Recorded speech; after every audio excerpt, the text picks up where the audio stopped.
starting my project by cutting two handles, just in case. I may end up making two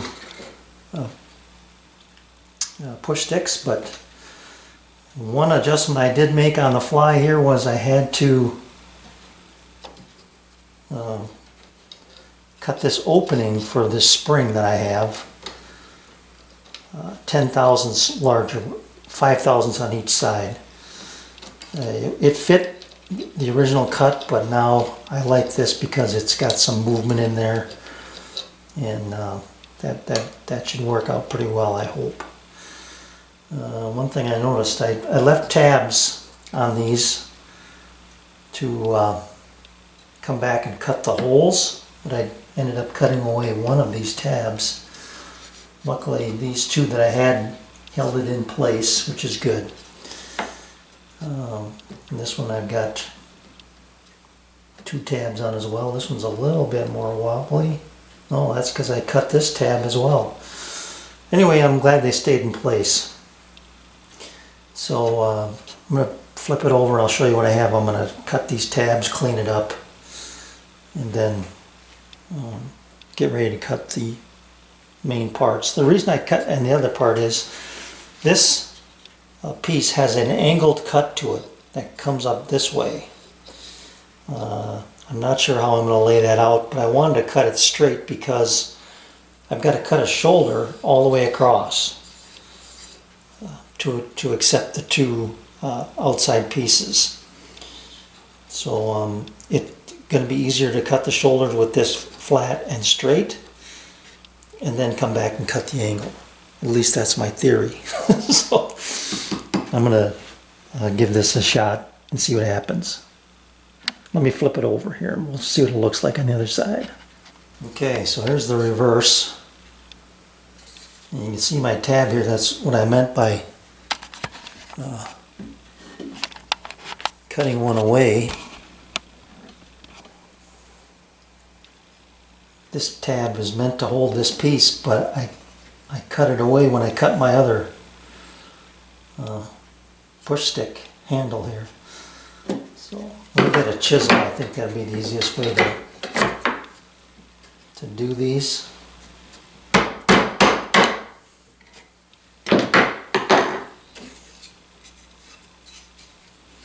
All right. I was happy to get two pieces out of this piece. It worked out pretty well. So before, the tabs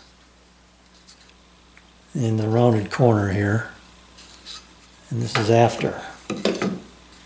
Cleaned up, just kind of took the edges off. I haven't really done anything else, but I squared this up, and the spring sits in there much better with that square bottom.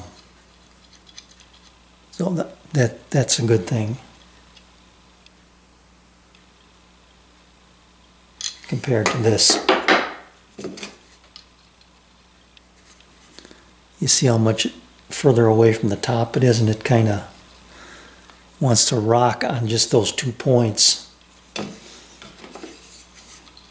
Where here it's sitting on a flat, and that's what I want. So I'll clean up the other one and then we'll be good to go. All right, I was about to put stuff away, and then I thought maybe this is something worth showing.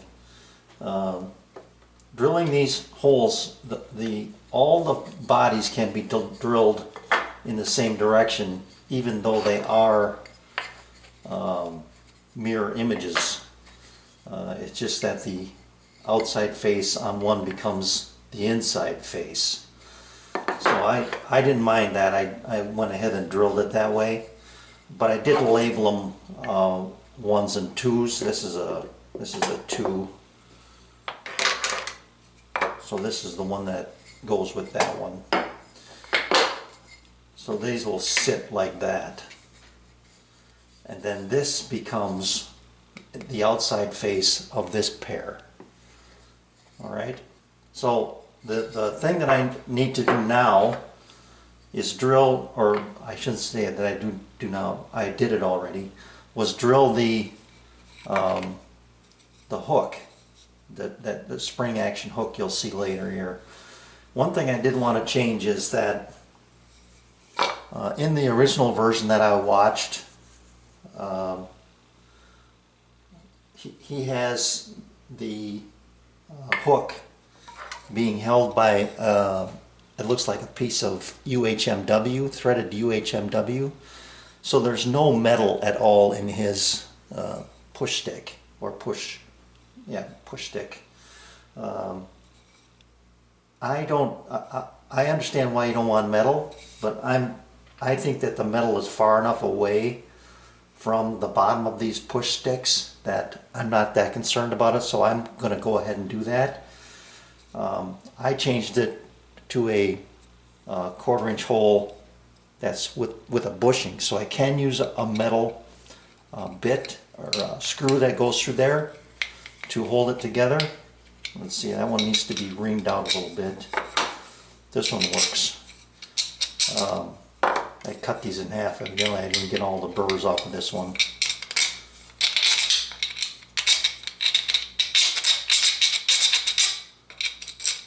Yeah, that'll work.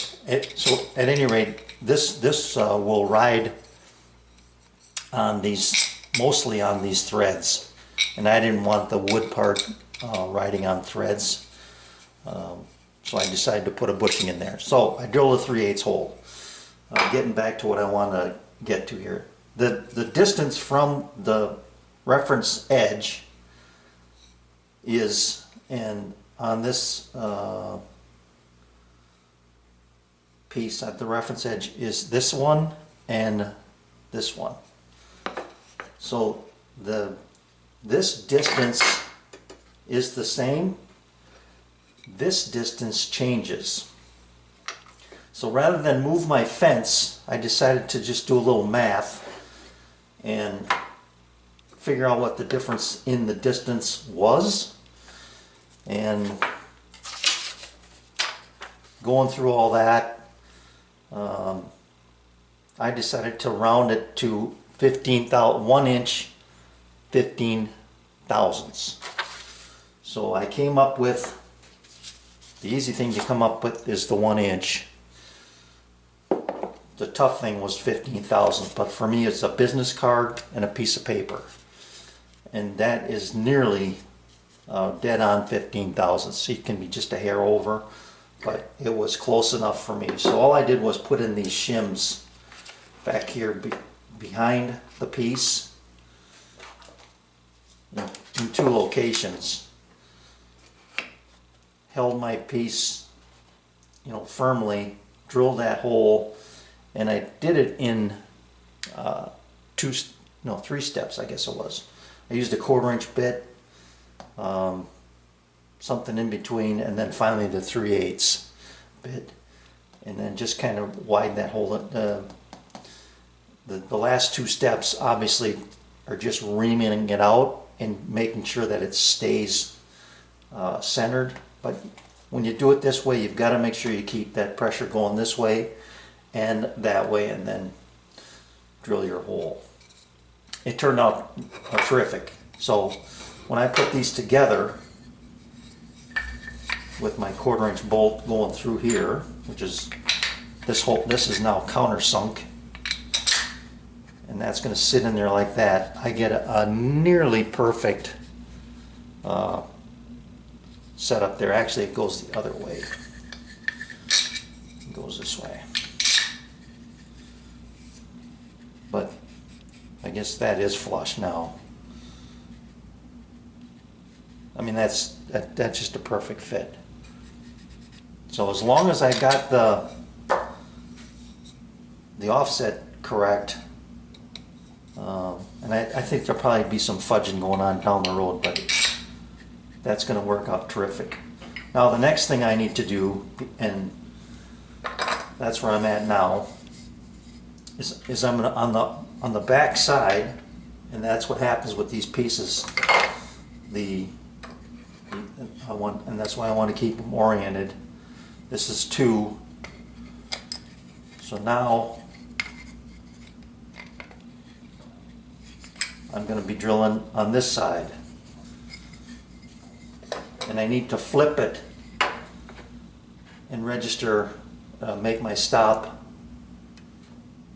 correct this way. So all I'll do is get the correct drill bit size, locate the hole, and then move my stop. But the distance, the fence distance stays the same. So that's the one constant I want to keep. This is my reference edge. I want to keep using that reference edge against this fence and not move the fence. So let me get things re-situated here, and I'll show you how I'm going to set up for this countersink for these T-nuts that I'm going to put in from the back side here.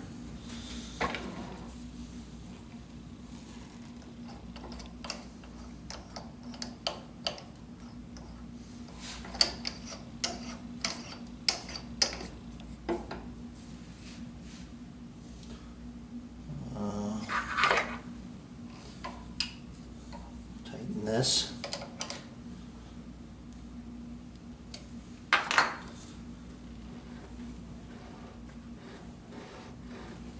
Make sure that that doesn't move.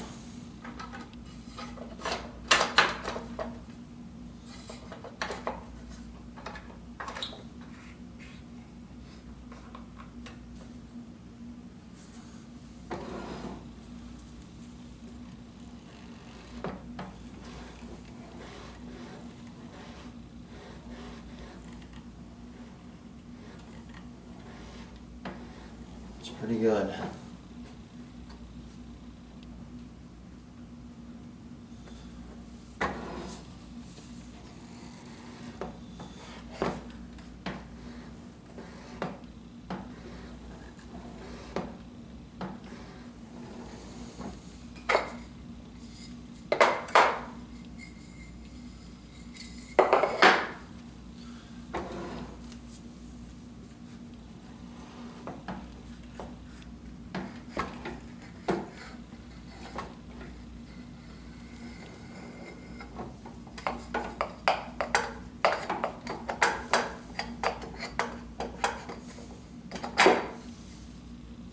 A little tight.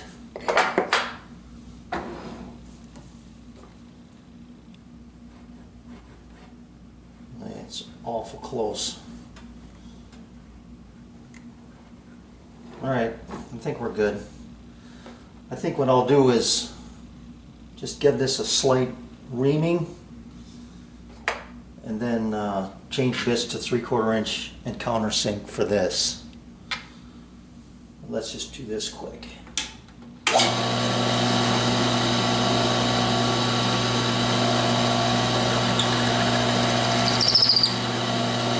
Yeah, that's good.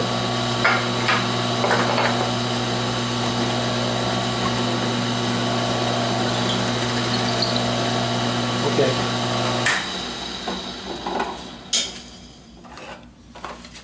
3/4 inch bit.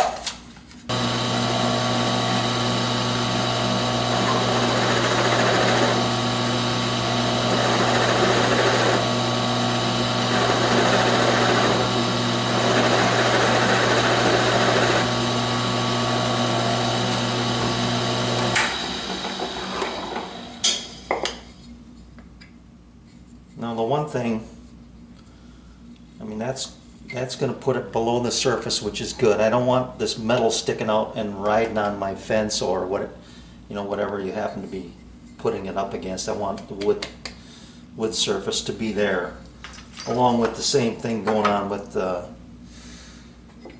with these pieces. This is countersunk below the surface so that it's not exposed. The metal's not exposed. I was just having a thought there of maybe going a little bit deeper and plugging that with a cherry plug. But all right, there's the first one installed. That just is that's a beautiful fit. And here's the other one. You can see the 3 holes I drilled there. Put that in position.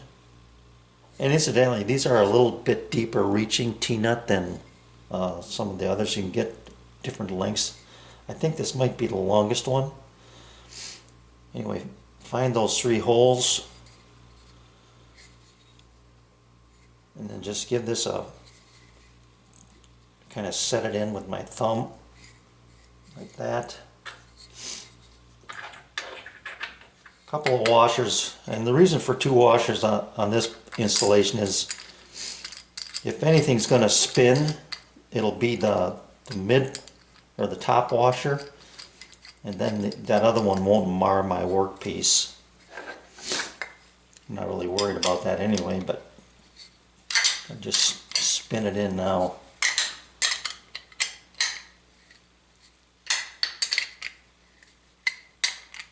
Alright, let's see how this goes together. This is number 2. And that's number 2.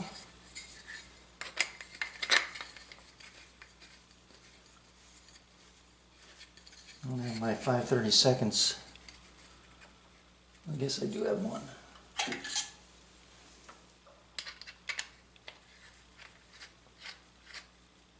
Nice. They meet up perfectly.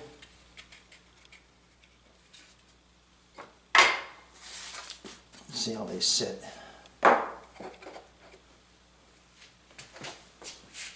Nice and flat. That is going to be terrific. Actually, they sit this way, but I can't check it that way because I have to do more work on this hook.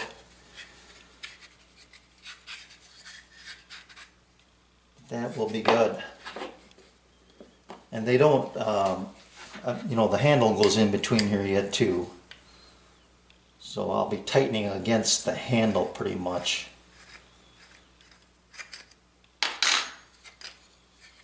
That's good. So that gives me that much of a bite into the T-nut. And like I said, it matches, it mates up perfectly. Okay. I guess I did get a little shine from that washer on this one, but it's on the inside. Alright, one last check here. I put the 2 bodies together and tightened the screw up all the way. This is the pairs number 1, and this one is nearly perfect. I mean, just you can just hear that with my thumbnail there. Flush down here, catching up there a little. On the other side, flush here and catching up here. Obviously, it's going to be the opposite way. So I'm going to take and hand plane these, bring these into flush. There's no more operations that I need to do involving the reference face on these. So being in plane and parallel, I think, is more important right now than being square and whatever. So this one is in good shape. This one is a little bit more out of tune, I guess. I tighten this. I gotta tighten this up a little more. This one I got. I mean, this is maybe twice as bad as that one, and it's all the way down the length. It's flush right there, pretty much. So they're not perfectly parallel to each other. So I'll hand plane this side and this side, bring them back to flush, and call it good. So I'll keep them tied together like this. I'll clamp them this way, keep them from moving, and hand plane that flush on both of them. This one's not going to take very long at all, but that'll bring them back into true flat.